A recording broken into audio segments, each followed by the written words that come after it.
కానీ పూర్వకాలంలో చక్కని పంచామృతాలు అన్నీ స్వచ్ఛమైన దొరికేవి. నెయ్యి అంటే నెయ్యే, తేనంటే తేనె దొరికేది. అయినప్పటికీ నారదుడు మాత్రం ప్రధానంగా జలాభిషేకమే చేసుకున్నాడు. ఓంకారేశ్వరుణ్ణి అభిషేకించాడు, పువ్వులు పెట్టాడు. ఈశ్వరుడికి ఏ పుష్పమైనా ఇష్టమే, ఒక్క 2 మాత్రం ఇవ్వకూడదట. చంపకం కేతకం హిత్వా త్వన్యత్ సర్వం సమర్పయేత్. సంపంగి పువ్వు, కేతకం అంటే మొగలి పువ్వు, హిత్వా విడిచిపెట్టి, అన్యత్ సర్వం సమర్పయేత్ ఇంకా ఏ పువ్వుని ఇవ్వచ్చు అన్నారు. గడ్డి పువ్వు కూడా ఇవ్వచ్చట. ఈ 2 పనికిరావు. ఏమేమిటో మళ్ళీ చంపకం కేతకం హిత్వా త్వన్యత్ సర్వం సమర్పయేత్. చంపకం అంటే సంపంగి, కేతకం అంటే మొగలి. శివపురాణం ఇంత స్పష్టంగా చెప్పింది. ఈ 2 ఇవ్వద్దు అంది. మేము ఇస్తామంటే శివపురాణం మేము నమ్మము అంటే నేనేం చేయలేను అనుకోండి. ఎవరికి ఏది ఇష్టం ఉంటే చేసుకోండి. మేము ఫలానాది పురాణమే కాదంటే దాన్ని నేనేం చేస్తాను? ఈ మధ్యన ఆవు దేవత కాదంటాడు ఓ మూర్ఖుడు. కొన్ని గడ్డి పరకలు, ఆవు గడ్డి పరకలు వాళ్ళే తినేసి, ఆవు తినే గడ్డి మేము తింటాం, ఆవుకి గడ్డి పెట్టద్దు అంటే వాడికి మీరు గడ్డి పెట్టండి. మరి కొంతమంది అసలు శివపురాణం పురాణంలోకే లెక్క కాదంటాడు. వీడి బతుక్కి వీడికి సంస్కృతం ఏమైనా వస్తే వాయవీయ సంహిత అనే పేరుతో శివపురాణం ఉంటుందని వాడికి ఏం తెలిసేడుసు? ఏమన్నా ప్రక్షిప్తాలు అన్నింటిలో దొరుకుతాయి, అది వేరే విషయం. ఒక శక్తిని కాదు అంటున్నాడంటే వాడు చవట. ఎందుకంటే ఒకసారి రమ్మనండి చూద్దాం, నాతో సంస్కృతంలో అనర్గళంగా దాని మీద ఒకసారి చర్చ చేద్దాం, రమ్మనండి చూద్దాం. సంస్కృతంలో కానీ, హిందీలో కానీ, తెలుగులో కానీ, ఈ 3 భాషల్లోనూ సంస్కృతం పురాణాలకి మూల కారణం కనుక అందులో చర్చ చేద్దాం రమ్మనండి. మహానుభావులు రాణి సదాశివమూర్తి గారని వారు, అలాగే ఈ ఇంకొక ఆయన ఉన్నారు, సన్యాసం కూడా పుచ్చుకున్నారు. వాళ్ళంతా కూడా ఈ శివపురాణాన్ని అద్భుతంగా ప్రవచనం చేసిన వాళ్ళు. వాళ్ళంతా సంస్కృతంలో ఆరితేరిన వాళ్ళండి. రాష్ట్రీయ సంస్కృత సంస్థానం అంటే అక్కడ ప్రతి ప్రాణి సంస్కృతంలో ఆచి తూచి మాట్లాడేవాళ్ళే. దోర్బల ప్రభాకర శర్మ గారు లాంటి మహానుభావులు చాలా అరుదుగా ఉంటారు. ఆయన ఇంట్లో పిల్లులు కుక్కలు కూడా సంస్కృతంలో మాట్లాడతాయి. అటువంటి వాళ్ళంతా శివపురాణాన్ని ప్రవచనం చేసి అద్భుతమైన పురాణం అని చెబుతూ అంటే అసలు సంస్కృతం అంటే ఎవడో తెలియని వాడు, పోనీ మాలాగా సహస్రావధానం చేయడం చేతగాని వాడు, పద్యం రాయడం చేతగాని వాడు, ఎవడు పడి వాడు వచ్చేయడం. రామాయణంలో ఉత్తరకాండం లేదని ఒకడు, శివపురాణం లేదని ఒకడు అంటున్నారు. అలాంటి పిచ్చి వాళ్ళ మాటలు తీసి పక్కన పారేయండి. నమః పార్వతీపతయే. కాబట్టి ఈ 2 ఇవ్వద్దు అని చెప్పాడు, మానేయండి. దానివల్ల మనకేం నష్టం లేదు. ఇవ్వద్దన్న దాన్ని చేయటం ఎందుకు? తక్కిన ఏ పువ్వైనా ఆయన సేకరిస్తాడు. అన్నిటికంటే మనస్సును సమర్పిస్తే ఇంకా సంతోషిస్తాడు. మనస్సు అనే ఒక్క పద్మమును సమర్పిస్తే ఈశ్వరుడు భక్త సులభుడై అనుగ్రహిస్తాడు. ఆ తరువాత ఇటు అమరేశ్వరుని కూడా దర్శనం చేసుకున్నాడు. ఈ ఓంకారంలో ఉన్న అమరేశ్వరుడు ఎటువంటి వాడు? సర్వదం అన్నారు. అన్నీ ఇస్తాట, ఆయన ఇవ్వనిది ఉండదు. ఆయనను మెప్పిస్తే, ఆయన అనుగ్రహం ఉంటే ముక్తిని కూడా ఇస్తాడు. ముక్తినిచ్చే పరమాత్మకి భుక్తినివ్వడం పెద్ద కష్టమేమున్నది? పైగా పక్షపాతం లేదు. సర్వదం సర్వదేహినాం, అందరూ ప్రాణులకి ఇస్తాట. సర్వదేవులకు ఏది కావాలంటే అది ఇస్తాడు ఆ పరమాత్ముడు. అటువంటి ఆయన్ని సేవించి ఆ తర్వాత వింధ్యపర్వతం యొక్క శిఖరాన్ని చూచాడు. ఎంత బాగుంటుందండి ఆ ప్రాంతంలో వింధ్యం. వింధ్యపర్వతం చాలా పెద్దది. కాశీ దగ్గర ఒక 100 కిలోమీటర్ల దూరంలో మొదలయ్యి మధ్యప్రదేశ్ నుంచి మహారాష్ట్ర దాకా వింధ్య సాత్పురా పర్వత శ్రేణి అంటారు. పెద్ద పర్వత శ్రేణిది. ఆ పర్వతములే ఉత్తర దక్షిణ భారతాలను విడదీస్తున్నాయి. ఆ పర్వతం దగ్గర ప్రయాణం చేస్తున్నప్పుడు రైలుకు గుహల నుంచి వస్తే చూసారా? మీరు ఢిల్లీ వెడుతున్నప్పుడు మహారాష్ట్ర మధ్యప్రదేశ్లో చూడండి, గుహల నుంచి వెడుతుందా లేదా? ఆ గుహలు ఎందుకు ఏర్పాటు చేశారంటే కొండ ఎక్కడం కూడా కష్టం కనుక మధ్యలోంచి వెళ్ళనిచ్చారన్నమాట. చాలాసేపు కొండ గుహల్లో కట్టిక చీకటి ఏర్పడుతుంది. అవన్నీ వింధ్య శ్రేణులు. అందుకని వింధ్య పర్వతం చాలా గట్టాడండో. పెద్ద పర్వతం, శక్తివంతుడు. పైగా ఈ పర్వతాల్లో కొన్ని పర్వతాలకి 2 రూపములు ఉంటాయి. ఒకటేమో స్థావరం, మరొకటి జంగమము. ఈ స్థావర జంగమములు అనే 2 రూపములు ఉండే పర్వతములు మేరు పర్వతము, హిమాలయ పర్వతము, వింధ్య పర్వతము, గోవర్ధన పర్వతము, వెంకటాచలము, శ్రీశైలము, అహోబలము, సోణపర్వతము, నీలపర్వతము, ఈ పర్వతాలు కొన్ని లిస్టు చెప్పారన్నమాట. వీటికి 2 రూపాలు, స్థావరం, జంగమం. స్థావరము అనగా కదలకుండా ఉండే రూపం. కొండ ఉంది, కొండంతా బండరాళ్లతో ఉంటుంది. ఈ రాళ్లతో ఉన్న కొండ కదలదు కదా, అలా కదలకుండా బండరాతి రూపంలోనూ ఆ బండరాళ్ల మీద మొలిచిన చెట్ల రూపంలోనూ కొండల మించి ప్రవహిస్తున్న నీళ్ల రూపంతో ఉన్నదాన్ని స్థావరము అంటారు. జంగమము అంటే ఒక చోటు నుంచి ఓ చోటికి వెళ్ళున్నది. చరము అచరము అన్నమాట. అచరం కదలంది, చరం కదిలేది. జంగమము అంటే కదిలేది. మనం ఉన్నాం, ఓ చోట నుంచి ఇంకో చోటకి వెడతాం.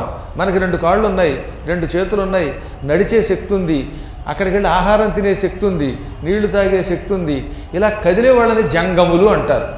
ఎప్పుడు కూడా జంగమ దేవర్లు అనే పదం వాడతారే, వాళ్ళకి ఎందుకు వచ్చింది ఆ పేరు? వాళ్ళు నిలకడగా ఎక్కడ ఉండరు. అన్ని చోట్ల తిరిగి తిరిగి తిరిగి వెళ్ళి అక్కడికి చేరతారే, అక్కడ కూడా నిలకడగా ఉండరు. ఎప్పుడు సంచారం చేస్తారు గనక, తిరుగుతూ ఉంటారు గనక వాళ్ళని జంగములు అన్నారు. పూర్వం శివభక్తుల్లో ప్రత్యేకంగా జంగాలను ఉండేవారు. వాళ్ళు ఎంతో భక్తితో ఒక చోట ఉండకుండా శివుణ్ణి తలుచుకుంటూ అంతటా తిరిగేవారు అన్నమాట. అందుకని జంగములు అన్నారు. వాళ్ళని ఒకే చోట ఉంటే మళ్ళీ వాళ్ళని జంగములు అనేవారు కాదు. ఈ విధంగా కొండలకి కదలకుండా ఉండే రూపం, ఏ రూపంతో అయినా ఇంకో చోటకి వెళ్ళగలిగే రూపము ఉన్నాయి. అందుకని స్థావర జంగమ రూపములు 2 ఉన్నాయి. వింధ్యపర్వతం అటువంటి వాడు.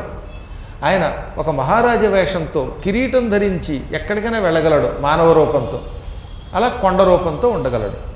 అటువంటి వింధ్యపర్వతము యొక్క శిఖరమును చూచి, ఆ వింధ్యపర్వతంలో చుట్టూ ప్రవహిస్తున్నటువంటి నర్మదను చూచి, కొండ మీద నుంచి కిందకి దబదబా వస్తున్నటువంటి అనేకములైన సెలయేళ్లను చూచి నారదుడు ఒక్క క్షణకాలం పులకించిపోయాట. ఆయన ఏమన్నాడు తెలుసా? సంసార తాప సంహారి రేవా వారి పరిష్కృతం వ్రజన్ విలోకయాం చక్రే పురో వింధ్యధరాధరం. ఓ పక్కన రేవా నది ప్రవహిస్తుంది. రేవా అంటే నర్మదండోయ్, అంతకంటే అర్థం ఏం లేదు. రేవాఖండం అంటే నర్మదాఖండం అని అర్థం. రేవా నది జలము ప్రవహిస్తూ ప్రవహిస్తూ కొండ మీద కొన్ని నీళ్లు చిలుకుతోంది. నది ప్రవహిస్తున్నప్పుడు వేగంగా ఏమవుతుంది? కొండరాళ్ళకి ఢీకొని ఈ నీళ్లు బిందువులు పైకి ఎగజెమ్మబడతాయి. ఈ నీళ్ల వల్ల కొండ మీద ఎన్నో చెట్లు పెరిగాయిట. మీరు చూశారు లేదో, చెట్ల మీద వాన చినుకులు పోసినట్టుగా నీళ్లు తల్లితే తొందరగా పెరుగుతాయి. అందుకే ఈ మధ్యన నీళ్లు పోసేవాళ్ళు ఏం చేస్తారంటే ఓ పెద్ద డబ్బా తీసుకుని దానికి చిల్లులు పెట్టి ఈ చిల్లు నీళ్లు పోస్తున్నారు. వానజల్లులాగా, చిల్లు కాదు వానజల్లు అని పాడుకుంటూ పోస్తే అప్పుడు మొక్కలు బాగా పెరుగుతాయి. ఈ వింధ్యపర్వతం చుట్టూతో ఉన్న నర్మదా నది నీళ్లు అలా అలా చిలుకుతూ ఉంటే ఆ చిలుకుతున్న నీళ్లతో ఎన్నెన్నో చెట్లు పెరిగాయిట. ఆ చెట్లతో ఆహ్లాదకరంగా ఉంది ఆ కొండ. అది చూస్తే ఆయనకి బ్రహ్మానందం కలిగింది. ఆ రేవ సంసార తాప సంహారి అన్నారు. సంసారంలో ఉన్న తాపములన్నీ నాశనం చేస్తుందన్నమాట. ఇంకెక్కడి నుంచి 8వ శ్లోకం నుంచి మొదలు పెట్టుకుని వరసగా 30 శ్లోకములు అన్ని చెట్లే వర్ణించాడు. రసాలయం రసాలయిస్తై రసోకై శాకహారిణం తాళై తమాలై హింతాలై సాలై సర్వత్ర శాలినం. ఇన్ని చెట్లు మానవమాత్రుడు ఎరగడు. ఇప్పుడు ఆ చెట్ల పేర్లు కూడా తెలియవు. రసాలు ఉన్నాయి, తీయమామిడి చెట్లు, సాలై మద్ది చెట్లు, అశోక వృక్షాలు, పిచ్చుమందాలు అంటే వేప చెట్లు, హింతాలాలు తాడి చెట్లు, గిరక తాడి చెట్లు, ఇలాంటి రకరకాల చెట్లు వర్ణించారు. ఇందులో కొన్నింటి పేర్లు చెబితే మీకు తెలుస్తాయి అనుకోండి. ఇప్పుడు ఉదుంబరై అన్నాడు అంటే మేడి చెట్టు చూశారు మీరు. కానీ హింతాలం అంటే ఏం తెలుస్తుంది? గిలక తాడి చెట్టు. ఆ గిలక తాడి చెట్లు ఇప్పుడు ఎక్కడ కనబడుతున్నాయి? అసలు తాడి చెట్టే లేదు, ఇక గిలక ఎక్కడ ఏడిసింది. ఆ పున్నాగాలు, నాగవృక్షాలు, కలయంతాలు, దాడిమి వృక్షాలు. దాడిమి వృక్షం అంటే దానిమ్మ చెట్లు అన్నమాట. మాధవి లతలు, శిరీష వృక్షాలు అంటే దిరిశన చెట్లు. దిరిశన చెట్లు రోడ్డు పక్కన కనపడతాయి, సన్నని పువ్వులతో ఉంటాయి. మా పీఠంలో బోళ్ళు ఉన్నాయండి. మా పక్కన పీఠం పక్కన వైతరిణి అని ఒక నది ప్రవహిస్తూ ఉంటుంది. ఆ వైతరిణి నదీ తీరంలో అద్భుతమైనటువంటి ఈ దిరిశన చెట్లు ఉన్నాయన్నమాట. చాలా బాగుంటాయి, అందమైన పువ్వులు. పూర్వకాలంలో రైలు చెట్లు అనేవారు, మా చిన్నప్పుడు తెలియక దాన్ని. కానీ దిరిసిన చెట్టు అనాలి దాన్ని, చాలా బాగుంటాయి అలాంటి చెట్లు. ఇంకా రకరకాల కదంబ వృక్షాలు ఉన్నాయి, ఇవన్నీ చెప్పారు. నాకు ఆశ్చర్యం ఏంటంటే ఇన్ని చెట్లలో గుర్తించడం కూడా కష్టంగా ఉంది. కర్కంధు అంటే కరక్కాయ చెట్లు అన్నమాట. కరక్కాయ చెట్టు ఎక్కడుందో మీరు చూసారా ఈ మధ్యన ఏమన్నా? మీరు ఎవరన్నా చూస్తే చూడండి, మంచి మంచి చెట్లు బాగా నాకు కావాలి, కరక్కాయ చెట్టు పెరట్లో వేద్దాం అనుకుంటున్నారు, ఒక కరక చెట్టు తేవాలి. ఈ విధముగా మొత్తం మీద 32 శ్లోకములలో ఈ చెట్లనండి వర్ణించారు. అన్ని చెట్లు ఇన్ని శ్లోకాల్లో ఏం చదువుతాము? కరమర్దై కరీరైశ్చ కరంగైశ్చ కరంబకై నీరాజితమివోద్దేపై రామచంపకబోధకై క్వచిత్ శాల్మలీ వృక్షై పుష్పశాల్మలీ విభిస్త్యత్త పద్మాకరశ్రియం అన్నారు. అక్కడ కూడా పద్మాకర్ ఉన్నారండి. అంటే ఈ చెట్ల మధ్యలో ఒక పెద్ద తామర పువ్వుల కొలను కూడా ఉందిట. అటువంటి వాటితో వర్ణించిన ఈ చెట్లన్నింటినీ పోతన గారు ఇన్ని చెట్లు విడివిడిగా చెప్పడం ఎందుకని ఒక కర్ర పెట్టి స్టాండ్ ఇన్ ఏ లైన్ అన్నాడు ఆయన. అంటే ఒక లైన్లో నిలబెట్టాడు, టీచర్ గారు క్యూలో పెట్టినట్లుగా. అందుకని పోతన గారి వచనం అంత గొప్పదనమాట. ఇంత కష్టపడి ఇన్ని శ్లోకముల రూపంలో రాస్తే దబదబ దబదబ ఒక వచనంలో రాసి పారేశాడు ఆయన. ఎందులో? భాగవతంలో 8వ స్కంధంలో. అది మరియును మాతులుంగ లవంగ లుంగ చోత కేతకీ భల్లాత కామ్రాతక సరళ పనస బదిరీ ఒకుళ వంజుల వట కుటజ కుంద కురవక కురంటక కోవిదార కర్జోర నారికేళ సింధువార పిచుమంద చందన మందార జంబూ జంబీర మాధవి మధుక తాల తక్కోల తమాల హింతాల రసాల సాల ప్రియాళు గల్వామల కక్రముక కదంబ కరవీర కదలీ కపిత్త కాంచన కందరాళ శిరీష శివసు పాశోక పలాశ నాగ పున్నాగ చంపక శతపత్ర మరువక మల్లికామ తల్లికా ప్రముఖ నిరంతర వసంత సమయ సౌభాగ్య సంప పదంకురిత పల్లవిత కోరకిత కుసుమిత ఫలిత లలిత విటప విటపి వీరుణ్ణివహాలం కృతంబును మడివాలు కానేక విమల పులిన తరంగిణి సంగత విచిత్ర లతా విద్రమ మహోద్యానంబును సుఖ పిక నికర సమంచిత చెంచూపట నిర్దళిత శాఖి శాఖాంతర పరిపక్వ ఫల ప్రవాహ రసప్రవాహ బహుళంబును సంతతాంగీకార భార పరిశ్రాంత కాంత సమాలింగిత కుమార మత్త మధుకర సమీప విట సముదయ సంచార బక బలాధిక కోయిష్టిక ముఖర జల విహంగ విసర బధిరీభూత భూన భోంతరాళంబును పద్మరాగ మరకత కనకమణి మయాద్యనేక విసర బధిరీభూత భూన భోంతరాళంబును మంద గంధ గజ గవయ గండభేరుండ జిల్లి హరిశరభగ కిటివల్లాద్భుత కాక ఘోకమయ శరణాగత సంచకిత శమన కింకర సముదాయంబున యోత్పు అపర్వత సమీపంబునందు. ఈ విధంగా వరసగా రాసుకొచ్చాడు. అందులో అక్కడ మద్ది చెట్లు ఉన్నాయి, తాడి చెట్లు ఉన్నాయి, రకరకాలైనటువంటి లికుచెములు. లికుచెములు అంటే గజనిమ్మకాయలు, ఇంతంత నిమ్మకాయలు ఉంటాయి గజనిమ్మ, దాన్ని సంస్కృతంలో లికుచెము అంటారు. అలాంటివి ఉన్నాయి. నిమ్మలు ఉన్నాయి, జంబీర వృక్షాలు ఉన్నాయి, కరండాలు ఉన్నాయి, శిరీష వృక్షాలు ఉన్నాయి. పెద్ద పెద్ద మద్ది చెట్లు పెరిగిపోయాయి.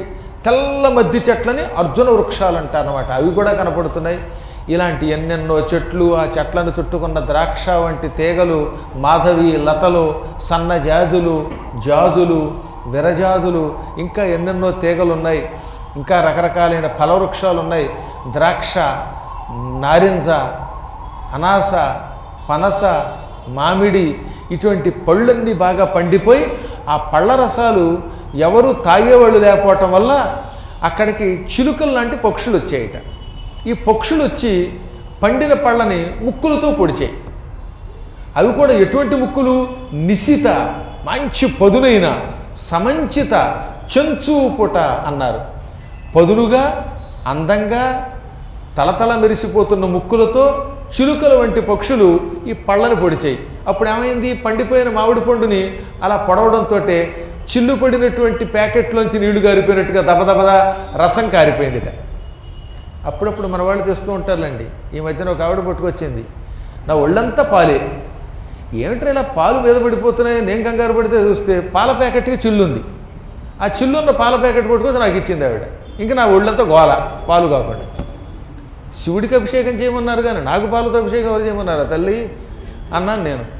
అలా చిల్లు పడిన పాల ప్యాకెట్లోంచి దబదబదబ పాలు కారిపోయినట్లుగా తెలివైనటువంటి శిష్యులు కొందరు ఉంటారు. నూనె డబ్బాలకి చిల్లు పెట్టి పట్టుకొచ్చి గురువుగారి నెత్తి మీద పెడతారు.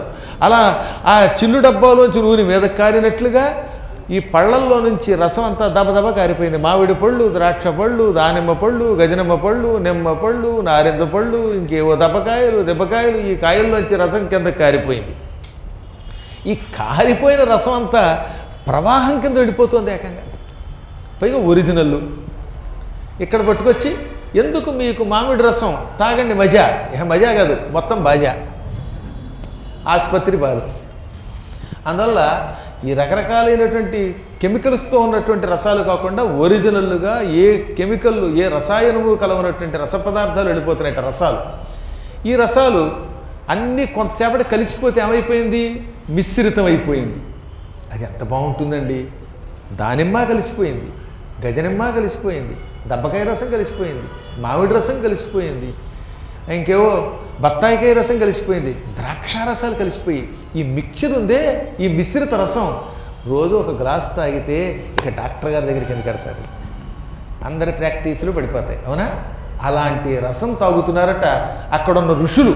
అవి తాగి తపస్సు చేస్తున్నారు. అందుకే వాళ్ళు బాగా తపస్సు చేయగలుగుతున్నారు.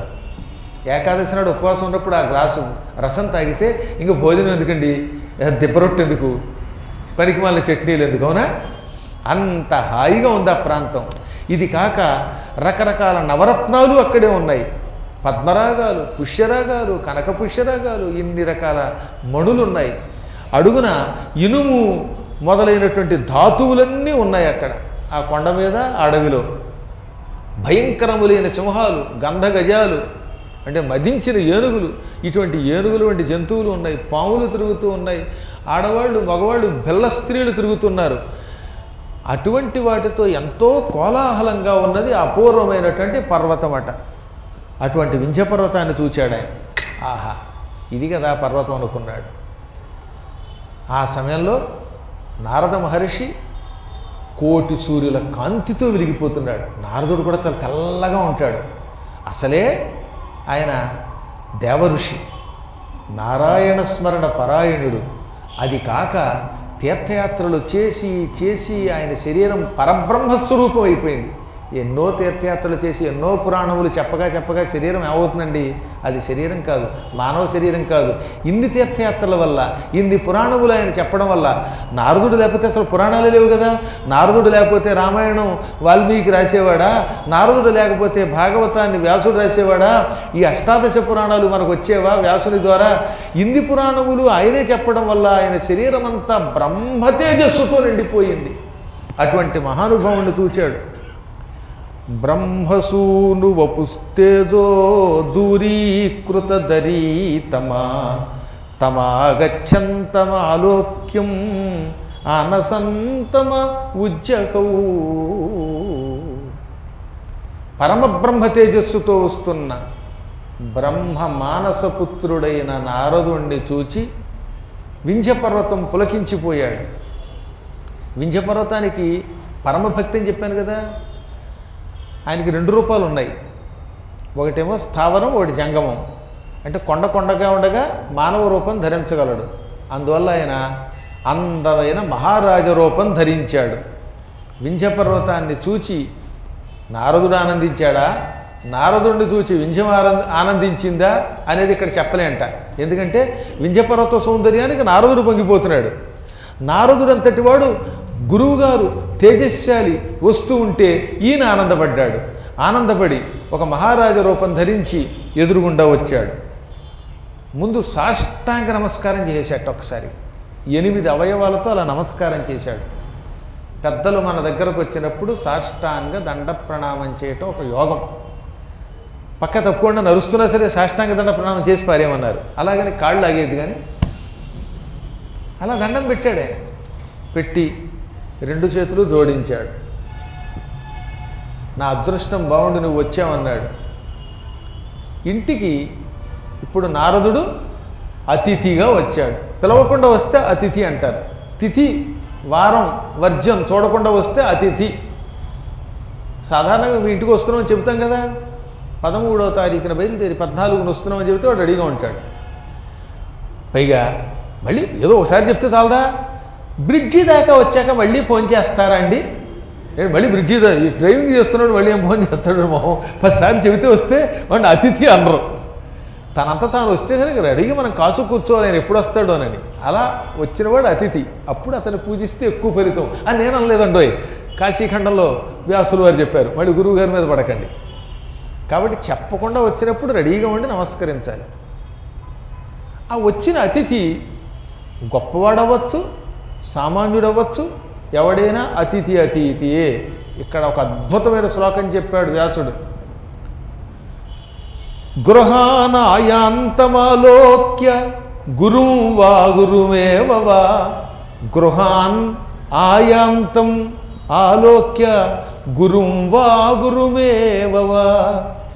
యో గురుర్నమ్రతాం ధత్తే నగురుర్ గురుహు అన్నాడు. మన ఇంటికి ఒక ఆయన వచ్చాడండి. ఆయన గొప్పవాడు అవ్వచ్చు, లేక సామాన్యుడు అవ్వచ్చు, కానీ మన ఇంటికి వచ్చాడు కదా, మన మీద ప్రేమతో వచ్చాడు కదా, కాబట్టి వాడిని ఏదో రకంగా గౌరవించాలి. మనం లేకపోతే మన వాళ్ళైనా గౌరవించాలి. ఇప్పుడు గురువుగారి పీఠానికి వచ్చారు, ఆ సమయానికి నేను లేను, కాబట్టి గౌరవించే బాధ్యత నా దగ్గర ఉన్న కింకరులది. ఆ వచ్చిన వాడిని ఎందుకు వచ్చావు, ఎవడు రమ్మన్నాడు అనకూడదట. అయ్యా రెండని కూర్చోబెట్టి గురువుగారు లేరని ప్రేమగా పంపాలి. చౌకబురు చల్లగా చెప్పమన్నారు, లేరు కాబట్టి ఆ తర్వాత చెబుతాం. ముందు రాగానే లేరు అంటే ఎలాగా, అది పాపం. ఒక ఆవిడ ఉందినండి, ఆవిడ కోడలకే పడి తెచ్చేది కాదు. అత్తా కోడలకి సాధారణంగా మరి అదేం కర్మమో, అది ఏ జన్మలో కానీ పడదు. ఎక్కడో నాలాంటి పుణ్యాత్ములు పక్కన పెడితే అత్తా కోడలు కొట్టుకోవడం ఎక్కువైపోతుందిటే.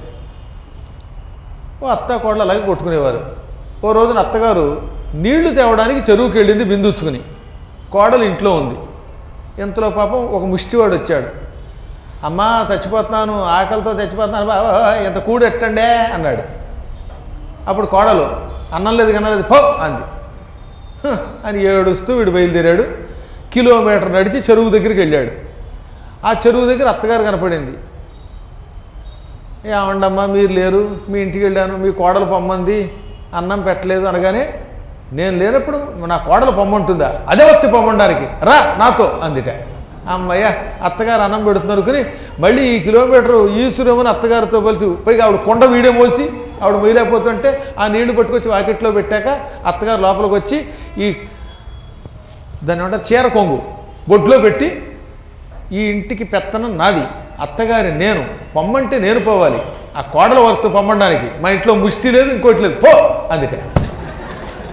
ఏది పొమ్మండం కోసం మళ్ళీ వెనక్కి పిలిపించి పొమ్మనే అధికారం నాది, మా కోడలికి లేదు అని వీడి చేత బింది కిలోమీటర్ మోయించి తీసుకొచ్చి వెనక్కి తీసుకొచ్చి పో అని వాడు డాములు కింద పడిపోయాడు. కాబట్టి పొమ్మనకూడదలాగా అత్త కోడలు ఇద్దరు కొట్టుకుని మొత్తం మీద. ఇంటికి వచ్చినవాడు ముందు కాస్త కూర్చోబెట్టండి, ఉంటే పెట్టండి, లేకపోతే ఏం లేదు నాయనా అని పంపాలి. వాడు పేదవాడైనా గొప్పవాడైనా, వాడు పండితుడైనా అపండితుడైనా, నీచుడైనా పామరుడైనా లేక పుణ్యాత్ముడైనా ఎంతో కొంత మన వాక్కుతో గౌరవించాలి కనీసం. అందుకని ఇక్కడ ఏం చెప్పాడు, గృహాన్ ఆయాంతం ఆలోక్య, మన ఇళ్ళకి వస్తున్నటువంటి వాడిని చూచి గురువా అగురుమేవవా, వాడు గొప్పవాడైనా గొప్పవాడు కాకపోయినా వాడికి వినయంగా సమాధానం చెప్పి గౌరవించేవాడు ఉన్నాడో వాడు గొప్పవాడు తప్ప డబ్బున్నంత మాత్రం చేత లేక పొడుగ్గా ఉన్నంత మాత్రం చేత ఇంకేదో కారణం చేత వాడు గొప్పవాడు కాదు. నగురుర్ గురువు, వాడు కాదు గురువు. గౌరవించే అతిథిని గౌరవిస్తేనే గురువుట, అంటే వాడు గొప్పవాట. ఇక్కడ గురువు అంటే గొప్పవాడు అని అర్థం. ఎంత అద్భుతమైనది.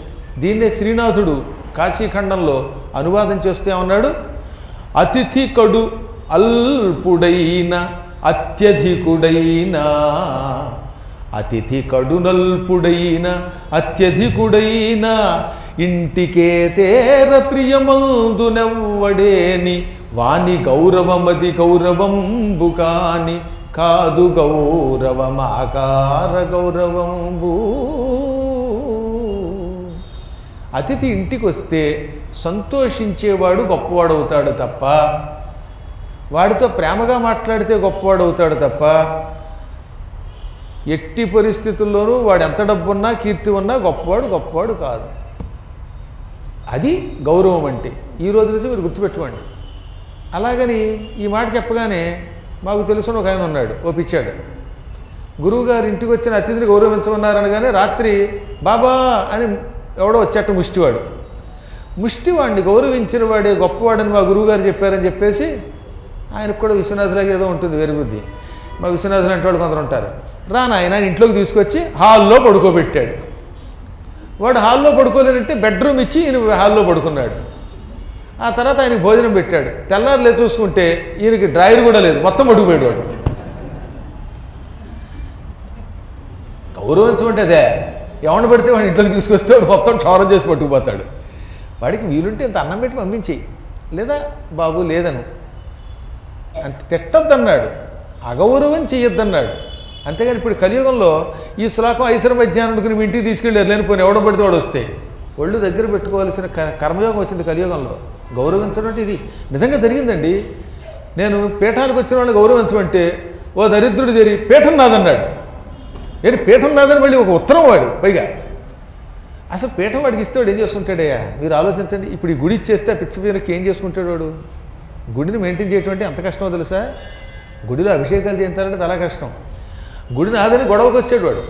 పైగా కష్టపడి అది సొంత స్థలంలో గురువుగారు కట్టుకుంటే అది నా సొంత స్థలంలో నేను గుడి కడితే ఈ గుడి నాదని ఈ గుడి వాడికి ఇచ్చినట్టుగా ఎవరో ఇచ్చేట. తూర్పుగోదావరి జిల్లాలో ఎవరో పీఠాధిపతి వీడికి రాసి ఇచ్చాట. అత్త సొమ్ము కలుగుడు దానిలా వాడేవాడు రాసేవాడానికి. ఇంకా దరిద్రం. ఇంకో ఎన్ని రకాల హాస్యాలు అనుకుంటున్నారు మీకు. ఇది గౌరవించండి, ఎంతలో ఉండాలో అంత ఉండండి, పిచ్చి పనులు మాత్రం చేయకండి. ఇది కొంచెం దృష్టిలో పెట్టుకోండి. నిజంగా జరిగిందండి. నేను ఎరిగిన ఓ భక్తుడు ఉన్నాడండి. ఆ భక్తుడికి కొంచెం వెర్రి ఎక్కువ. వాడికి ఎవడో తగిలాడు. వెంటనే వాడికి సుఖస్థలానికి టిక్కెట్ చేయించేశాడు. ఆ తర్వాత వాడు నా దగ్గరికి వచ్చేసాడు. ఎక్కడ మీకు సేవ చేస్తానని 4 రోజులు ఉన్నాడు. 5వ రోజు నాకు చెప్పకుండా మాయమైపోయాడు. ఏమైపోయాడో తెలియదు. ఇంకా నయ్యో నా అదృష్టం బాగుంది, నా పరుసు వాడికి ఇవ్వలేదు. ఇలా ఎవడ కనపడితే వాడిని ఇంట్లోకి తీసుకొచ్చేయటమే ఎంత డేంజర్ అది. అందువల్ల భక్తుడిగా విభూతి పెట్టి వచ్చేస్తే వాడు చాలా మంచివాడండి, వాడికి మన ఇంట్లో ఇచ్చేద్దామండి, మన పీఠం ఇచ్చేద్దామండి అంటే ఆ తర్వాత నీతో పాటు నేను కూడా ఇరుక్కుంటాను. కాబట్టి ఇలాంటి పిచ్చ పెరుగులారా అలాంటి పిచ్చ పనులు చేయొద్దు అని వ్యాసుడు చెప్పాడు, నేను చెప్పలేదు. కాబట్టి అలాంటి వ్యాసుడికి భక్తితో నమస్కారం చేసుకోండి. నమ పార్వతీ పతే హర హర మహాదేవ. నిజంగా చెప్తానండి, నాకు ఎన్ని అనుభవాలు, నా కర్మగారి శిష్యుల వల్ల నేను పడుతున్న ఇబ్బందులు అన్నీ నీకు. అందుకని గణపతి సత్యానంద స్వామి గారు చెప్పారు, నాయన ఈ శిష్యులుగా వచ్చిన వాళ్ళందరూ కాళ్ళకి దండం పెట్టేస్తే ఎవడి బొట్లో పడితే వాడి బొట్లో పడితే సాధన దెబ్బతింటుంది, కొంచెం స్ట్రిక్ట్గా ఉండు అని చెప్పారు. ఆయన మహానుభావుడు దత్తాత్రేయుడు కాబట్టి ఆయన ఎంతో అనుభవంతో చెప్పినవాడు. భక్తి వేరు, మూర్ఖత్వం వేరు. భక్తి మూర్ఖత్వంగా పరిణమిస్తే వాడికి ఇహము పరము రెండూ ఉండవు. ఇవి తెలుసుకోండి. ఇప్పటికీ సాధారణమైనటువంటి ఒక గొప్ప నియమం ఏమిటంటే ఎవరిలో అయినా పరమాత్మను చూడండి, తిట్టకండి, గౌరవించండి అని మాత్రం చెప్పాడు. అలా గౌరవించిన వాడు గొప్పవాడు అవుతాడు, గౌరవించకపోతే వాడు గొప్పవాడు కాడు. అందుకని జ్ఞానం కలిగిన వింధ్యపర్వతం గౌరవించాడు. ఏమేమి ఇచ్చట? 8 రకాల పదార్థాలతో ఎప్పుడూ పూజించాలి. దానికి అష్టాంగ అర్ఘ్యము అని పేరు. అర్ఘ్యం 8 పదార్థములతో ఇవ్వాలి. అందులో మొట్టమొదటిది పెరుగు. పెరుగు కాస్త చేతికి ఇవ్వాలి, వాడు తాగాలి. ఎందుకు చెప్పారో తెలుసా? నడిచి నడిచి వచ్చాడండి ఒక ఆయన, లేదా వేసవకాలంలో అలసిపోయి వచ్చాడు.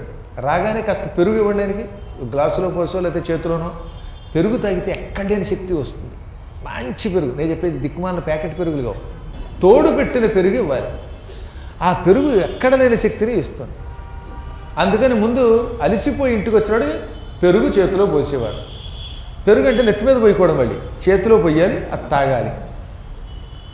ఆ తర్వాత ఏం చేయాలి? అందులో తేనె కూడా కలపాలి. అది మధుపర్కము అంటే. మధుపర్కం అంటే తేనె పెరుగు కలిపి కాస్త చేతిలో పోస్తే వాడికి శక్తి వస్తుంది తాగితే. కాబట్టి ముందు పెరుగు అయ్యాక తేనె. ఇంకా చూడండి, ఆ మనిషి ముఖం కళతో నిండిపోతుంది, అలసట తొలగిపోతుంది, గ్యాస్ ట్రబుల్ తొలగిపోతుంది. మళ్ళీ ఆ తర్వాత అందులో ఏం కలపాలి? పెరుగు, తర్వాత ఏం చెప్పాను? తేనె, నెక్స్ట్ ఆజ్యేన ఆవు నెయ్యి కలపాలి. ఆవు నెయ్యి మాత్రమే, మేకపాలల్లోంచి తీసింది, గాడిద పాలల్లోంచి తీసింది ఇలాంటివి కలపకూడదు, కేవలం ఆవు నెయ్యే కలపాలి. ఆ తర్వాత 2-3 తెల్ల బియ్యపు గింజలు కలపాలట. ఈ పెరుగు, తేనె, నెయ్యి వీటిల్లో 2 బియ్యపు గింజలు కూడా నానబెడితే ఈ పచ్చి గింజలు నాని దీంతో కలిపి కడుపులో కడితే మంచి అద్భుతమైన ఆరోగ్యం వస్తుంది. మళ్ళీ ఎన్ని బియ్యం పోసేయకండి, చచ్చిపోతాడు. 2 లేక 4 గింజలు, 4 అక్షంతలు ఎంచుకోండి రా అన్నారు. అందుకని మనకి తెలియదని 4 అక్షంతలే వెయ్యరా అన్నారు. ఇప్పుడు 4 అక్షంతలు ఎంచుకుంటారా అంటే అర్థం మారిపోయింది. 4 చివాట్లు తెలవని అర్థం. ఆ తర్వాత ఏం చెప్పారు?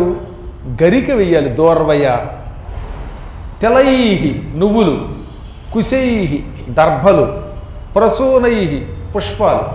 ఇవి వేస్తే ఈ 8 పదార్థములను అష్టాంగ అర్ఘ్యము అంటారు. మళ్ళీ చెప్పండి.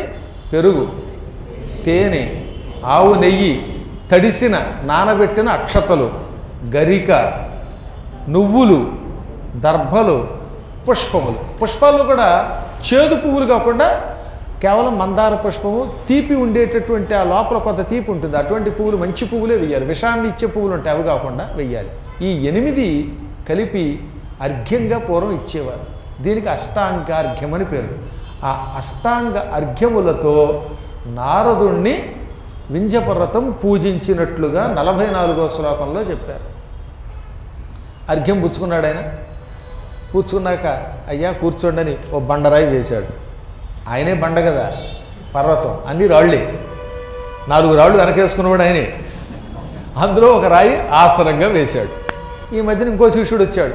గురువుగారు, నేను కూడా 4 రాళ్ళు వెనకేసుకున్నానండి, నా కిడ్నీలో రాళ్ళు వచ్చేయండి అన్నాడు. అవి వేసుకోకండి. ఆ బండరాయి మీద ఆసనం ఇచ్చి కూర్చున్న తర్వాత కాళ్ళొత్తి ఆయన అలసట తొలగించి, కొంతమంది కాళ్ళు ఒత్తుతారు, నిజంగా ఎంత హాయిగా ఉంటుందో. దిక్కుమాలాడు కాళ్ళు ఒత్తి మళ్ళీ కాళ్ళు నొప్పి వచ్చేస్తే, అలా కాకుండా చక్కగా ఒత్తి సేవ చేసి అన్ని రకాలుగా పూజించాడు.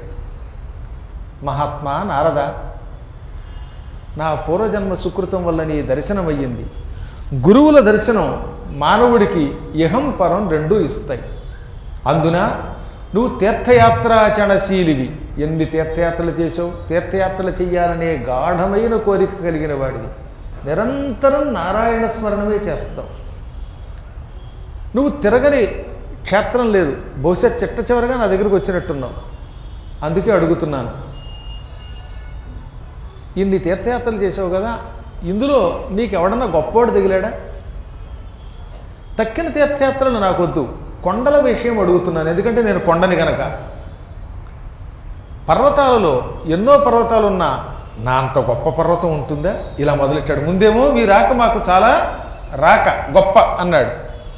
నీ రాకతో చంద్రుడి పొన్నమి నాటి వెన్నెల వలె నా కొండంతా మెరిసిపోతోందన్నాడు. నువ్వు కాలు పెట్టడం వల్ల నేను ధన్యాత్ముడిని అన్నాడు. ఇలా పొగుడు ఆయన్ని. ఇప్పుడు తన పొగుడు కూడా మొదలెట్టాడు. నువ్వు ఇన్ని కొండలు తిరిగావు కదా, నా అంత గొప్ప కొండ ఎక్కడైనా ఉందా? నేను ఎన్ని భాషల్లో పండితుడిని, సంస్కృతం వచ్చు, తెలుగు వచ్చు, అదొచ్చు, ఇదొచ్చు. పైగా నా కొండ పెద్దది. నా కొండ చుట్టూతా నర్మదా నది ప్రవహిస్తోంది.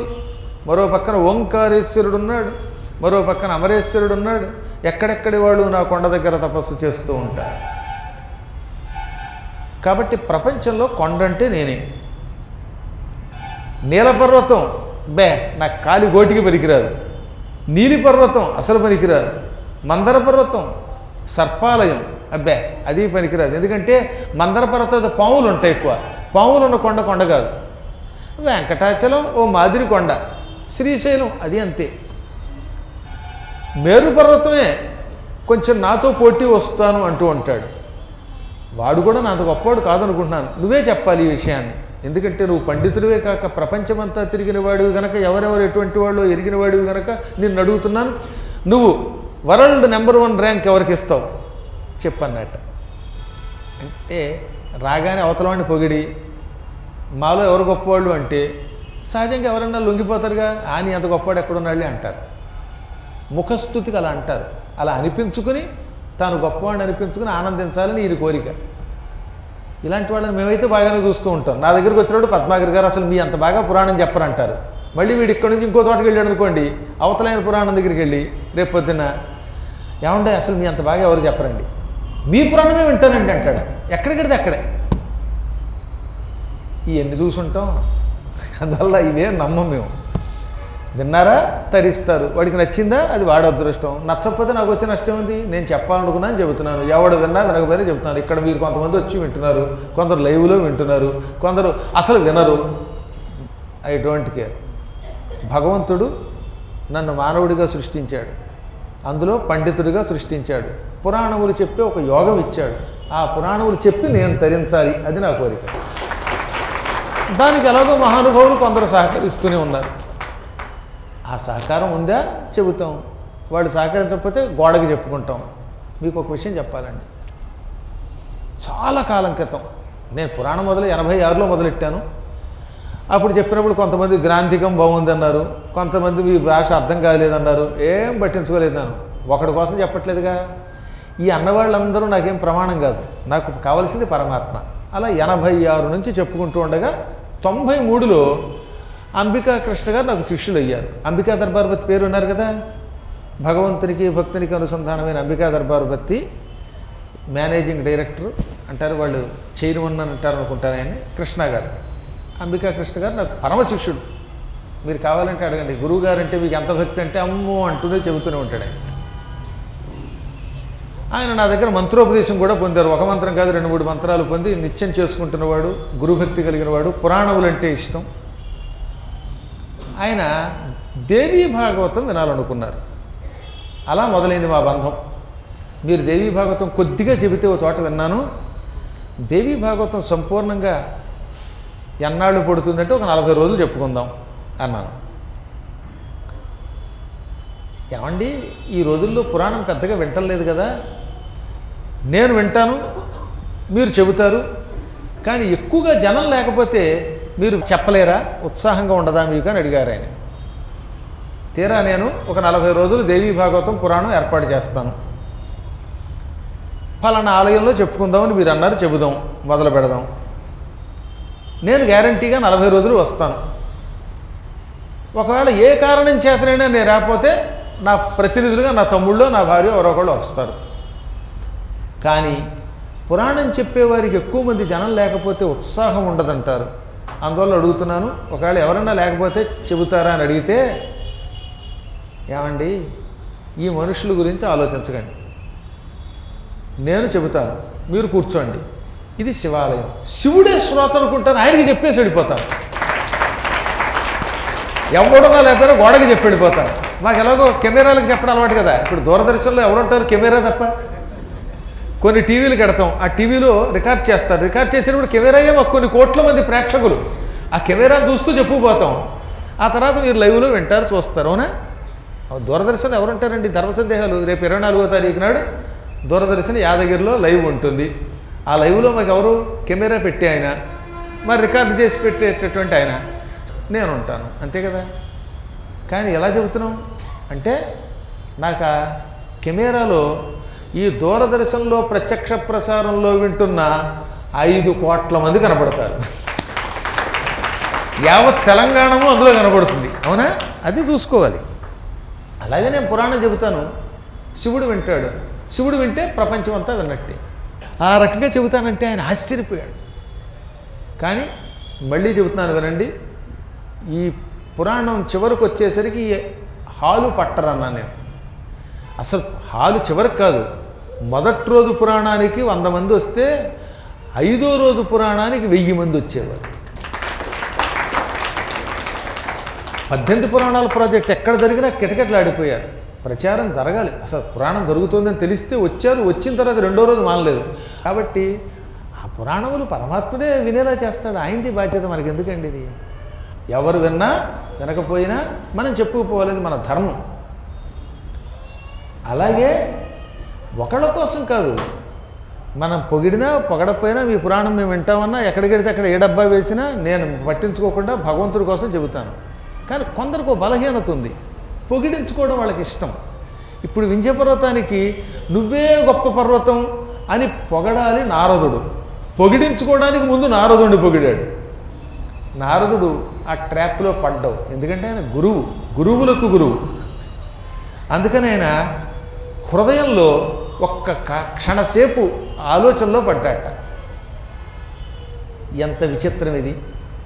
ఇతడు భక్తుడి వలె వచ్చి నేనే గొప్పవాడిని, నన్ను పొగడమంటున్నాడు. నన్ను నాకంటే గొప్ప పర్వతం లేదు సుమా అని తనను తానే పొగుడుకుంటున్నాడు అని ఒక్క క్షణం అని గాలి విడిచిపెట్టాట, నిట్టూర్పు విడిచాడనమాట.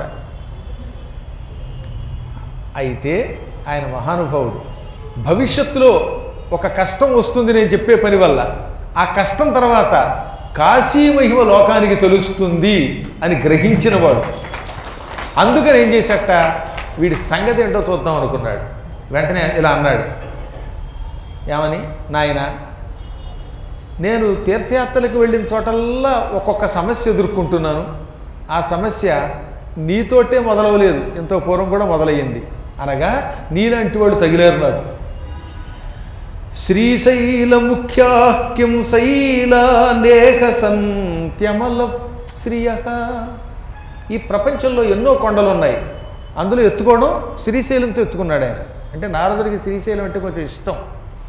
శ్రీశైలం, వెంకటాచలం, సోణాచలం, అహోబలం ఇత్యాది పర్వతములు అసంఖ్యాకములుగా ఈ భూమండలంలో ఉన్నాయి.